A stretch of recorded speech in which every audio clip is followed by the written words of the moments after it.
मेरी बात सुनो। ए चुप बैठ। अरे मेरी बात तो सुनो, मैंने आज क्यों पी है? चल ढंग से बैठना। अरे मेरी बात तो सुनो, कोई सुनता ही नहीं मेरी बात। ढंग से बैठ, न जाने कहाँ से चले आते। अरे सुनो तो, कुछ भी कोई बात। ए स्लो जरा अगं, कोण आहेस तू? नाव का तुझं? ते बापाचा नंबर दे. बरी आहेस का? नो त्याला बोलव पोलीस चौकीत आणि सांग त्यांना काय काय केलंस तू. ये नंबर देना साहब को, नंबर मांग रहे ना साहब। नशामध्ये आहेस तू. हरदार परवा आठवतो ना तुला? किती सुद्धा विसरली मॅडम? पाय ना. हो सर. चल तिथे बैठ.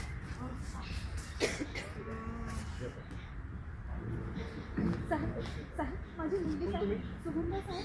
अच्छा इकडे बस इकडे. पाळा. जाऊ द्या साहेब, ती लहान आहे साहेब, माफ कर. लवकर निघायचं. आपण करायचं नाही, जरा निघा लवकर. हो चला साहेब, हो. चला लवकर. अंधार. लिंकेट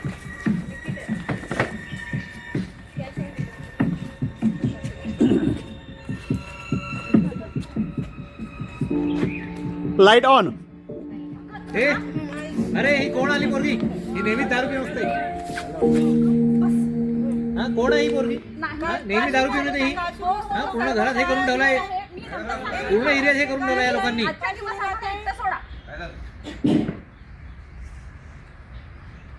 झालं झालं तुझ्या मनासारखं. हाच दिवस बघणं बाकी राहिलं होतं. यांना लहानाचं मोठं करा, शिकवा, सवरा, आपलं आयुष्य पणाला लावा आणि मग कळतं की हे असे दारू पिऊन तमाशे करणार. बोल अगं, काय गरज होती इतकी दारू प्यायची? आपल्यासारखे शरीफ इज्जतदार लोक हे असे दारू पिऊन तमाशे करतात. बोल आता, बोलत का नाहीस? सुमन, तू चुकीची आहेस. मी आज दारूही नाही पिली, त्यावर गांजा आणि हुक्का पण. गडगड गडगड गडगड गडगड. एक मिनिट, काय म्हणालीस? शरीफ आणि इज्जतदार लोक दारू पित नाही? अरे ना तर आपण शरीफ आहो, ना तर आपली इज्जत आहे. सुगंधा, आवर स्वतःला. झाला तेवढा तमाशा पुरे झाला. अगं हा 20 वर्षापूर्वी तू स्वतःला आवरला असतस ना, तर ही चूक कधीच जन्माला आली नसती. कधीच नसती. सुगंधा बघ, तू शुद्धीत नाहीस. आपण उद्या बोलू. कधीपर्यंत उत्तर नाही देशील तू? कधीपर्यंत? तुला उत्तर देण्याची गरज नाही. सत्य तर हेच आहे की तुझ्याकडे याचं उत्तरच नाही. आणि शेवटी तुला फरकही काय पडेल? प्रश्न तर मी बनली आहे ना स्वतः माझ्यासाठी. अगं सावर स्वतःला. आयुष्य हे एकदाच मिळत असतं, ते असं वाया घालवू नकोस.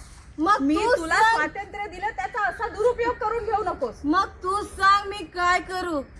लहानपणापासून बघत आली आहे, बाबांबद्दल विचारलं की तू टळाटळ करतेस का? मला अधिकार नाही जाणण्याचा ते कोण होते, कुठे होते, कसे होते. अगं बाबा तर सोड, मी माझा एक नातेवाईक सुद्धा बघितला नाही का? मला कोणी नातेवाईक पण नाही. कधीपर्यंत? शेवटी कधीपर्यंत मी माझ्या अस्तित्वाला अनभिज्ञ राहू? मला हे अधिकार आहे माझे अस्तित्व जाणण्याचा. पण आता बोलू तरी कुणाशी? हा समाज, हे माझे मित्र जे तुझ्या माझ्या नावामागे तुझे नाव असतात, मला हसतात, मला टाळाटाळ करतात. पण तुला या गोष्टीचा कधीच फरक पडत नाही, कारण की तू खूप खुश आहे ना सिंगल मदर बनून या समाजात फिरायला. तू स्वतःला खूप इज्जतदार समजतेस, पण हेच लोक तुझ्या पाठीमागे काय काय बोलतात तुला ठाऊक नाही. मला या समाजाशी काही घेणे देणे नाही. पण मला आहे ना, पण मला आहे. ते तुला वाईट साईड बोलतात म्हणजे मलाही बोलतात. आतापर्यंत जे काही झाले असो, पण त्याचा परिणाम तर मीच आहे ना, मीच आहे. तर तुला काय वाटतं, हे सर्व माझ्यासाठी सोपं आहे? मला रोज किती संकटांचा सामना करावा लागतो तुला काय माहिती? एक गोष्ट लक्षात ठेव सुगंधा, पतंग कितीही उंचावर झेपावत असला तरी त्याची डोर कमकुवत असता कामा नये, नाही तर काहीही घडू शकतं. अगं हट, तीच पतंग वर जाऊन हवेशी खेळते की वादळाशी धुंद देते. सुमान मोठ्या मोठ्या गोष्टी करणे सोपे आहे, पण करणे नाहीत. कदाचित कदाचित ते लोक बरोबर बोलतात की अगं तू बाईस तशी आहे. सुगंधा,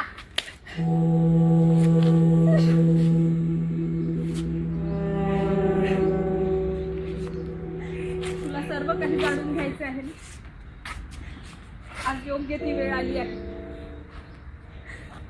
मी अवघ्या 19 वर्षांची होते जेव्हा माझं लग्न ठरलं. माझे पती सरकारी नोकरीत कामाला होते. तसं पाहिलं तर कसलीच कमी नव्हती, पण कमी होती तर ती फक्त विचारांची. ते सरकारी कार्यालयात कामात होते म्हणजे समजूतदार असतील. मग अडचण कसली होती? अडचण एकच होती. त्यांना मुलगा हवा होता. मुलगा जो त्यांचा वंशाचा दिवा असेल, ताठ मानेने त्यांचं नाव लावून मिळवेल, ना की तुझ्यासारखा घरात बसून राहील. फक्त 20 वर्षांची होते मी जेव्हा मी पहिल्यांदा गरोदर राहील. मला आजही तो दिवस आठवतो. मी माझ्या पतीलाही सांगितले. त्यांचा आनंद तर गगनात मावे ना. इतका आनंद जो ना मी कधी बघितला होता आणि ना कधी अनुभवला होता. पण न जाणे माझ्या या आनंदाने कोणाची दृष्ट लागली.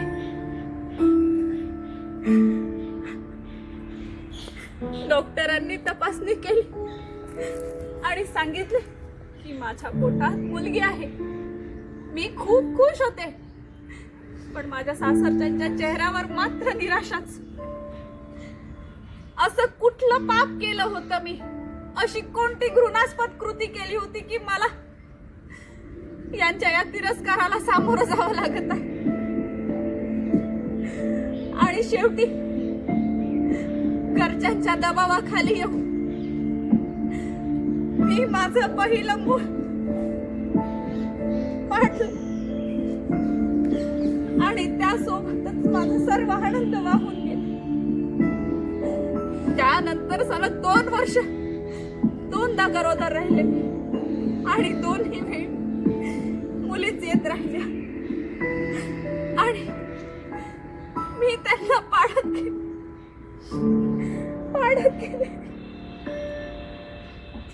मग काय झाले?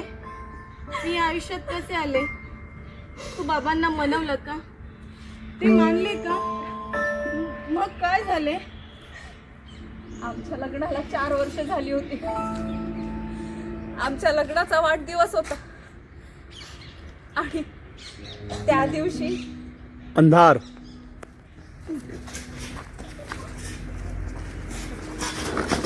स्वागतम स्वागतम शुभ स्वागतम. रंगदेवता आणि नाट्य रसिका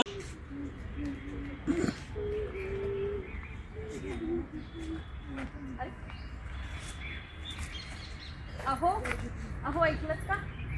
जमलं तर संध्याकाळी लवकर या. मी तुमच्या आवडीचं जेवण करणार आहे. का? आज अशी काय खास गोष्ट आहे? आणि कामाचा खूप लोड आहे, आज येऊ शकणार नाही. शक्य असल्यास या लवकर. कदाचित तुम्ही विसरला असाल, पण आज आपल्या लग्नाचा वाढदिवस आहे. त्यात काय? तो तर दरवर्षी जातो ना. तू आईला बोलव जरा, कदाचित त्यांची औषधे संपली असतील. बरं बोल. आई, ओ आई, आई. हो, आले. काय रे? आई, ती तुझी आणि बाबांची कोणती औषधे आणायची आहेत? जरा चिठ्ठी आण बरं. चिठ्ठी? सुनबाई, तुलाच तर दिली होती ना. शेवटी तूच औषधी देते आम्हाला. तूच कुठे ठेवली असेल? नाही आई, मी तर हात सुद्धा लावला नाही चिठ्ठीला. पण मला तुमची औषधं माहीत आहेत, त्याप्रमाणेच मी तुम्हाला देते. सुमन, हे असं सांभाळतेस घर तू? एक काम नीट करू शकत नाही? अगं आता बाबांची चिठ्ठी मिळाली नाही तर कुठून आणणार गोळ्या? बाबांचा एकही डोस जरा इकडे तिकडे झाला तर माहिती आहे ना किती अनर्थ होऊ शकतो. आता शोध तरी, माझं तोंड काय बघतेस? रोज शोधते. शोध तर ते मीच करू. बाहेर कामाचा दबाव आणि घराचे दारिद्र्य. माहिती नाही कोणता मुहूर्त होता तो या पोरीशी लग्न केलं मी. अरे 4 वर्षात एक मुलगा तर देऊ शकली नाही तू. वरून हिचे नखरे तर बघा. पण पण मी हात सुद्धा लावला नाही चिठ्ठीला. म्हणजे तुला म्हणायचं काय आहे? की मी हरवली? स्वतःची चूक असेल तर मान्य करावं अशी नवऱ्याची हुज्जत घालत बसावं नाही. हे शिकून आली आपल्या बापाच्या घरून. अरे काय झालं सकाळी सकाळी कसला आरोप आहे? काय झालं सुनबाई? अहो काही नाही, आपल्या औषधांची चिठ्ठी हरवली आणि स्वतः मान्यही करत नाही. अरे पण तिने ते केलंच नाही तर ती मान्य तरी काय करेल? बघा. त्या दिवशी रद्दीवाला आला होता, त्याला मीच ती चिठ्ठी दिली आणि मी तुम्हाला सांगायचं विसरलो. पण बाबा आता कसं होणार? चिठ्ठी जर मिळाली नाही आणि तुमची औषध जर तुम्ही घेतली तर अनर्थ होऊ शकतो. काळजी करू नको बाळा. सुनबाई, हा बाबा. तुला तर त्या औषधांची नावं माहित आहे ना? हो मग एक काम कर, एक कागद घे आणि त्याच्यावर लिहून दे आणि त्याला दे. हो बाबा, लिहिते.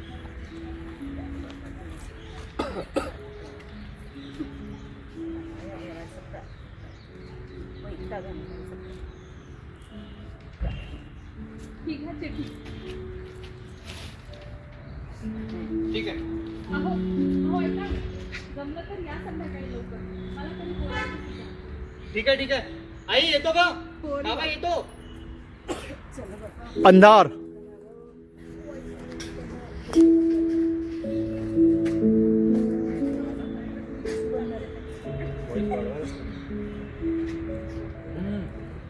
Light on.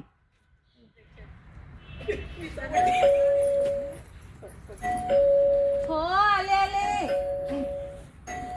आई अरे. बाजूला हो. अरे काय झाले? काय म्हणाले डॉक्टर? काय झाले? यावेळी तरी देशील ना मुलाला जन्म? काय म्हणाले? यावेळी आजी होईल, मी नातवाशी खेळेल, त्याचे लाड करील. अरे काय म्हणाले? बोल तरी. आई जोपर्यंत ही अवदसा या घरात आहे ना तोपर्यंत आपल्या घरात कुळाचा दिवा उजळू शकत नाही. सर्वत्र फक्त अंधारच अंधार असेल. त्या देवाच्या घरी प्रकाश असेल, पण माझ्या जीवनात हा काळोख ठाण मांडून बसलाय. काळोख. म्हणजे यावेळी सुद्धा? अगं तुला घराण्याचं कूड वाढवायला आणली होती ना, घराण्याचा विनाश करायला. विनाशिनी लोकांच्या घरी सुना लक्ष्मी म्हणून जातात आणि ही आमच्या घरी माझ्या पोराच्या नशिबात चेटकीन म्हणून बसली, पांढऱ्या पायाची. अगं मला बघ, पहिल्यांदाच मुलाला जन्म दिला आणि तू 4-4 वेळा होतायस तरी मुलाचा पत्ता नाही. पनवती कुठची? अगं कुठे जाऊन मरत का नाही? तुझ्या जागी दुसरी सून आणली असती, तिने तरी मुलगा दिला असता. देवा यावेळी तरी आजी होण्याचं सुख आहे की नाही माझ्या नशिबी? काय म्हणावं? काय नाही. गेल्या 4 वर्षात 4 दाजी झाल्या असतात तुम्ही. सुमन अशा प्रकारे बोलशील माझ्या आईशी? बघ कशी जीत चालते जरा जरा तिची.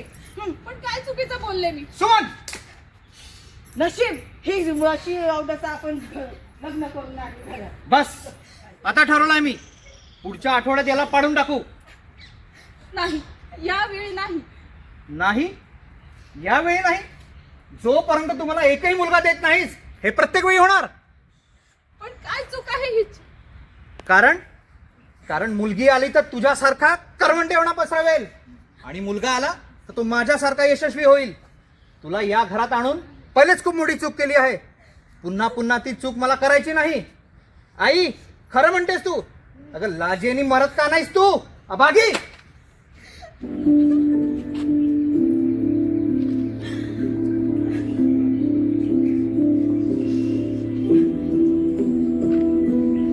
काय खरे म्हणतात हे लोक? खरंच मी अभागी करवंट पणवती आहे का? मला जगण्याचा कुठलाही अधिकार नाही का? माफ कर मला बाळा, मला माफ कर. एक आई आपल्या बाळासाठी संपूर्ण जगाशी लढू शकते, पण मी तुला जीवनदान सुद्धा देऊ शकत नाही बाळा. मला माफ कर, मला माफ कर.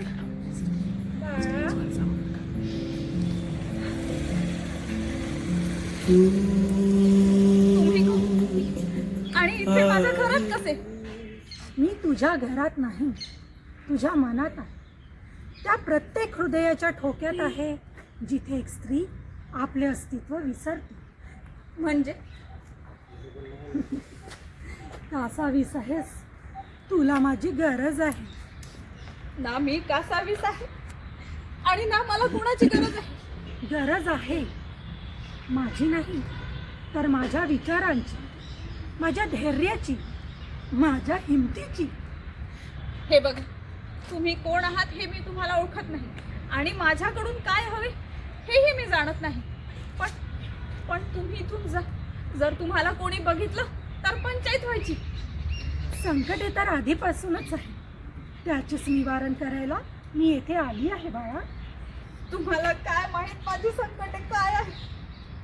3 वेळा आपल्या मुलींना पाडले आहे, यावेळी देखील मुलगीच आहे ना. तुम्हाला कसं माहित? मला सर्व माहिती आहे. तुम्ही देव आहात. हो, पण स्वतःची. देव प्रत्येक जण असतो. मी माझी, तू तुझी, माझ्या सुद्धा मुली आहेत. तुमचं पती आणि सासर खूप चांगलं असेल. नशीबवान आहात तुम्ही.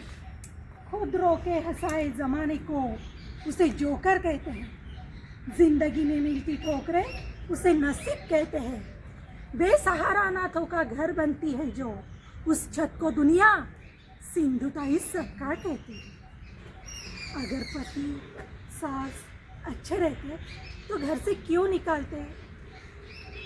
तेच तर, तुम्हाला घराबाहेर काढलं गेलं म्हणून तुम्ही हे सर्व करू शकला. म्हणजेच तुमचं अस्तित्व ही तुमची निवड नसून तुमच्या नशिबाची देण आहे. नशीब काही देते तर खूप काही हिरावून सुद्धा घेते बाळा. पण तेच नशीब आपल्याला ते परत सुद्धा देतं ना. क्या दिया तुम्हारे नसीब ने तुम्हें? 3 मुलींना हिरावून घेतले त्याने तुझ्यापासून. फैसलों का है दोष, नसीब कुछ नहीं. अगर ठान लो बदलना इनको तो नसीब क्या, नसीब का बाप भी कुछ नहीं. कोणते निर्णय? ते सर्व निर्णय माझं कुटुंब वाचविण्याचा प्रयत्न होता. मला त्याचा कुठलाही खेद नाही. 3 वेळा मुलींना पाडले हा योग्य निर्णय होता? सांग काय मिळाले तुला या संसारातून, या घरगुतीपणातून? हो, योग्यच निर्णय होता तो. काय नाही मिळाले मला या घरगुतीपणातून? इतका चांगला नवरा आहे, सर्व ऐशो आराम आहेत माझ्याकडे. इतक्या वर्षानंतर एक संपूर्ण कुटुंब मिळालं आहे मला. आणि या घरगुतीपणातून, या संसारातून आता शेवटच्या श्वासापर्यंत ना मी वेगळी होऊ शकत आणि ना वेगळी जाऊ शकत. मी फक्त तुला तुझ्या चुकांची जाणीव करून देऊ इच्छिते, तुझ्या सुप्त धैर्याला जागे करू इच्छिते. आणखी काही नको मला बाळा. कसल्या चुका? तो माझा सौभाग्य वाचविण्याचा प्रयत्न होता, त्या चूक नव्हती. ओ अच्छा, मंद आचेवर शिजणाऱ्या तुझ्या विचारांना आणखी शिजू दे. पूर्ण शिजले की परत भेटूया. अपनी सोच को और पकने दो. पूरी पक जाए तब फिर से मुलाकात हो. तब तक हिम्मत से काम लो. अंधार.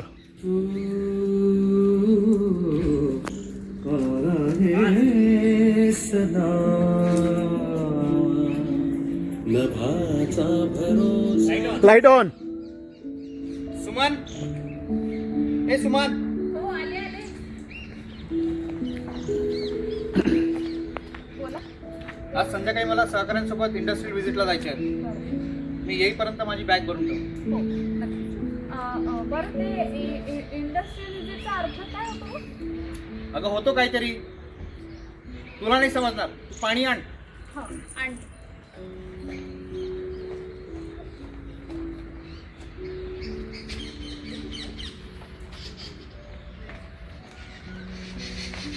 हे घ्या पाणी. रानटी, हे काय केलंस?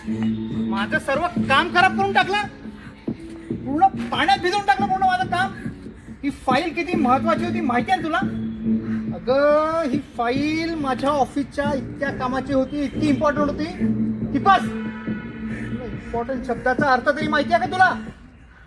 पण मी हे मुद्दाम नाही केलं. हो, सर्व मीच करतो. तू तर काही करतच नाही. तू तर सती सावित्री आहेस ना. एक काम नीट जमत नाही. अरे 4 वर्षात एक मुलगा तर देऊ शकली नाही, आणि वरून हिचे नखरे तर बघा. अशिक्षित गवार, रानटी, ब्लडी इडियट.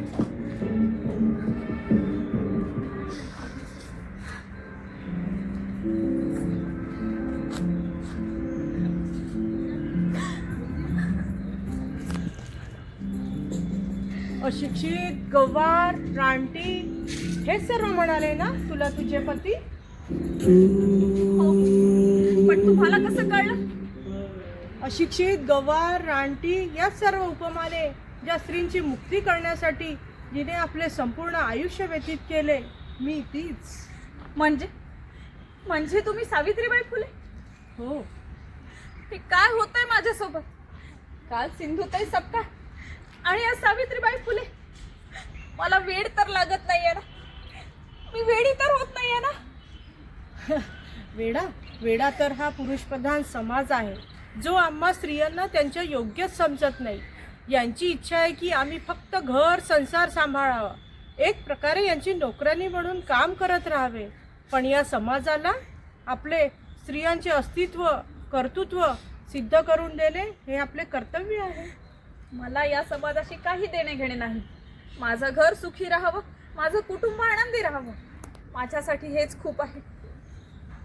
सुमन, काय तू खरंच आपल्या आयुष्यावर आनंदी आहेस? आणि तुझ्या मुलीला सुद्धा तू हेच आयुष्य देऊ इच्छितेस? माझ्या इच्छेने अनिच्छेने काय फरक पडणार आहे? या विश्वाचे निर्मिती करणारे त्रिदेव ब्रह्मा, विष्णू, महेश या सर्वांचे ज्ञान सुद्धा माता सरस्वती, लक्ष्मी, पार्वती शिवाय अपूर्ण आहे. तर तू एकटी तुझ्या इच्छेने या सर्व ब्रह्मांडांना आपल्या पावलांशी नमवू शकतेस. तुझ्या आयुष्यातील अंधार तू शिक्षणाच्या माध्यमातून दूर करू शकतेस, ज्या प्रकारे मी केले. शिक्षणाचा दिवा लावून तुम्ही एक आदर्श निर्माण केला आहे, पण त्याची ज्योत ज्योतिबांनीच पेटविली होती ना? होय, खरे म्हणतेस तू. तुम्ही त्यांच्या इच्छेचे, आज्ञेचे पालन केले. हो. मग मी सुद्धा तेच करत आहे ना. आपल्या पतीच्या इच्छेचे पालन करणे, त्यांच्या आज्ञेला मान देणे, आपलं संपूर्ण आयुष्य पतीच्या चरणी समर्पित करणे, हाच तर एक विवाहित स्त्रीचा धर्म आहे. पण या धर्माचे पालन करण्यासाठी पती एका स्त्रीला या जगातच येण्यापासून रोखत असेल, तर पती कुठे चुकीचा वागत असेल तर त्याला योग्य मार्ग दाखवणे कुणाचे काम आहे? पण चुका माझ्या आहे. मी त्यांना मुलगा देऊ शकत नाहीये. चुका याच तर उद्या शिक्षणाच्या प्रभावाने तू आपलं अस्तित्व निर्माण करशील. तुझ्यामध्ये कर्तृत्व आहे, फक्त चूक आणि बरोबर याची ओळख होणे अजून बाकी आहे. ज्या दिवशी पूर्ण होईल त्या दिवशी पुन्हा भेट होईल. तोपर्यंत हिम्मत आणि समजूतदारपणाने वाग. अंधार.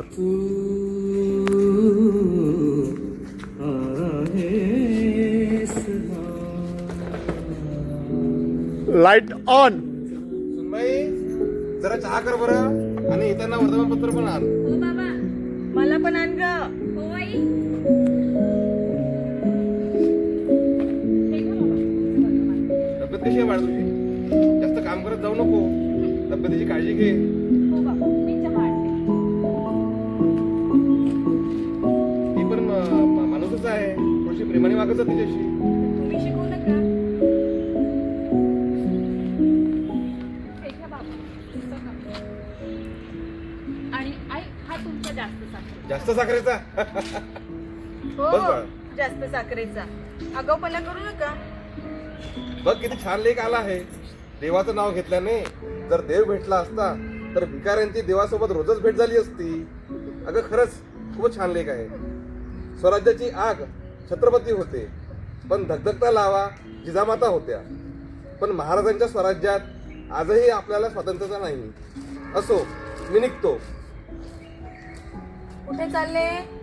स्वातंत्र्य मिळवायला चालते, जा तुम्हीच. येतो फिरून. आणि तू काय बसली आहेस? तुला काम नाही का? हो, मी तेच विचारत होते, संध्याकाळी जेवणात काय करू आई?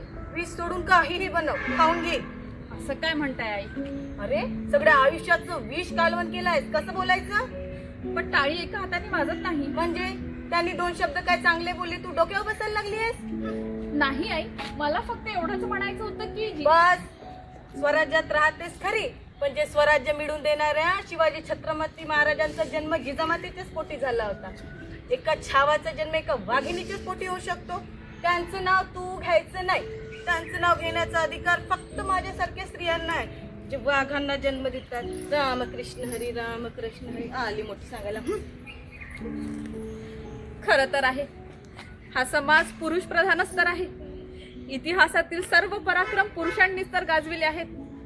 इतकंच काय, तर जेव्हा जेव्हा देवांनी या धरणीवर जन्म घेतला तो देखील पुरुष रूपातच घेतला आहे. खरं आहे, पतीशिवाय स्त्रीने जगून करायचे तरी काय. आणि माझ्यासारखी स्त्री जर एक मुलाला जन्म देऊ शकत नसेल तर तिच्या स्त्रीत्वावरच कलंक आहे. नाही, हे चुकीचे आहे. या जगात कोणतीही स्त्री कुणावरही अवलंबून नाही. ती स्वतःचे अस्तित्व स्वतः घडवत आलेली आहे. एका स्त्रीमध्ये जेवढी ममता असते तेवढाच आक्रोशही असतो. कितीही आक्रोश असला तरी तो एका पुरुषाच्या सामर्थ्यापुढे फिकाच पडतो. परंतु त्यावेळी स्त्रीचा संयम कामाला येतो, जो सहसा पुरुषांमध्ये बघायला मिळत नाही. बर, पण आता यावेळी आपण कोण? बघायला तर तुम्ही जिजामाताच वाटताय. बोला, तुम्ही जिजामाता आहात ना? नाव काहीही असो, त्यापेक्षा महत्वाचे मी एक स्त्री आहे. नाव, रंग, रूप, ओळख काहीही असली तरी स्त्रियांच्या भावना एकच. माझ्यात कुठेतरी तू आणि तुझ्यात कुठेतरी मी आहे. कसं? आपण दोघी जर समांतर असतो तर मी सुद्धा एका मुलाला जन्म देऊ शकले असते. पण मुलगाच असावा असं आवश्यक तर नाही ना? तुम्हाला काय माहित माझं दुःख? कारण तुम्ही तर एक शूरवीर पुत्राची माता आहात, जो तुमचा जिजामाता असण्याची शान आहे आणि या सर्व माणसांचा देव आहे. पण जिजाऊ जन्माला आल्या नसत्या तर? तू माझी ओळख विचारत होतीस ना? मी स्वराज्य रक्षक, बादशाह औरंगजेबाचा पराभव करून स्वराज्याचे बळ वाढविणारी छत्रपती शिवाजी महाराजांच्या घराण्यातली सून, सरसेनापती हंबीरराव मोहितेंची कन्या, राजाराम महाराजांची पत्नी तारा राणी आहे. तुला विचारते, जर जिजामातांनी जन्म घेतला नसता तर त्यांच्या आईनेच त्यांना नाकारले असते तर तू आजही गुलामगिरीत असतेस. त्यासाठी स्त्रीला हिंमत एकवटावी लागते सुमन. तुम्ही जे म्हणताय ते योग्य आहे, मान्य आहे मला. पण एक स्त्री या जगामध्ये एकटी राहू शकत नाही. ती आपला उदरनिर्वाह एकटी करू शकत नाही. माफ करा, पण स्वराज्याची स्थापना शिवाजी महाराजांनीच केली होती ना? हो, पण त्यात त्यांना आई भवानींचा आशीर्वाद होता, जो आजही त्यांच्या जयघोषणांच्या पूर्वी घेतला जातो. शिवाय जिजाऊंच्या संगोपनाशिवाय हे शक्य नव्हते. मी देखील रूढी परंपरांचा विचार करत घरात बसले असते तर हे स्वराज्य कधीच काफिरांच्या घशात गेले असते. पण या सर्व रूढी परंपरा शेकडो वर्षापासून चालत आल्या आहेत. त्यांचा मान ठेवणे हाच आपला धर्म आहे. मग मग मी स्वतःला यातून कशी मुक्त करू शकते? माफ करा, पण हे माझ्याकडून होणार नाही. रूढी परंपरा ह्या काळाच्या गरजा होत्या. राणी पद्मावती खिलजींपासून आबरू वाचविण्याकरिता सती गेल्या होत्या, परंतु आजची स्त्री स्वतः खिलजींचा सामना करू शकते. शिवाय पतीने घराबाहेर काढल्यानंतरही सिंधुताईंनी आयुष्याचा संघर्ष संपविला असता तर स्वतःच्या पोटच्या मुलीला स्वतःपासून दूर ठेवून शेकडो मुलांची आई होणारी सिंधुताईंची हिंमत तुला कमी वाटते का? हिम्मत हारू नकोस. तुझं आई पण अजून बाकी आहे. तुझी लढाई तर आता सुरू होणार आहे. तुझी ममता गर्भाच्या मरण्यासाठी तयार आहे. संपूर्ण जगाशी लढून स्वतःच्या पतीच्या खांद्याला खांदा लावून स्त्री शिक्षणासाठी लढणाऱ्या सावित्रीबाई फुलेंचा तुला अभिमान नाही का? स्वतःची काबिलियत ओळखा, धैर्याची साथ द्या. या जगातून तुमचा हक्क मागून घ्या. नसेल मिळत तर हिसकावून घ्या. तुम्हाला आनंदी राहण्याचा हक्क चक्क खुद्द देवाने दिलेला आहे. त्यासाठी कुणासमोर हात पसरवू नका. तारा राणी, जिने आपले बालपण मागे सोडले. ज्याप्रमाणे तू द्विधा मनस्थितीत आहे, माझी देखील मनस्थिती झाली होती. मी सुद्धा पूर्णतः आत्मविश्वास गमाविला होता. परंतु ज्या क्षणी मी माझी तलवार उचलली त्या क्षणी सामाजिक कोणतेही वाईट विचारसरणी माझ्यावर ताबा मिळवू शकली नाही. तू देखील आम्हा सर्वांप्रमाणे तुझी तलवार उचलू शकतेस. मग बघ, हा समाज तुझ्यासमोर झुकेल. तू स्वतःची ओळख निर्माण करशील. ज्या सुखांपासून तू वंचित राहिली ते आपल्या बाळाला देऊ शकशील. पण काय सर्व मी करू शकेन? हो, नक्कीच. एक स्त्री आपल्या मुलासाठी काय करू शकते हे मी या जगाला दाखवून देईन. मी देखील माझ्या मुलीचे अस्तित्व या समाजामध्ये निर्माण करून दाखवेन. माझ्या कौटुंबिक जीवनातील अंधश्रद्धा दूर केल्याबद्दल, माझ्या ममतेमध्ये आत्मबल जागविल्याबद्दल आणि मला जगण्याची नवीन उमेद दिल्याबद्दल तुम्हा सर्वांचे आभार. जा सुमन, आम्ही तुझ्या सोबत आहोत. अंधार आए सनम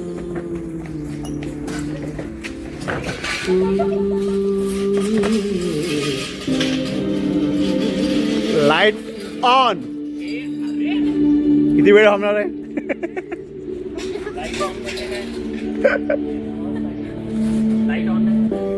मी तुला यानंतर कधीच निराश करणार नाही. तुझ्या श्रीधर्मावर जे झालेले आरोप मी माझ्या कर्तृत्वाने पुसून टाकेन आणि तुझे नाव अभिमानाने लावेन. बस तू माझ्या सोबत राहा आई. आहे सदा नभाचा भरोसा जसा तसा हा दिलासा तुझा तरी एकदा सांगना आहे सदा.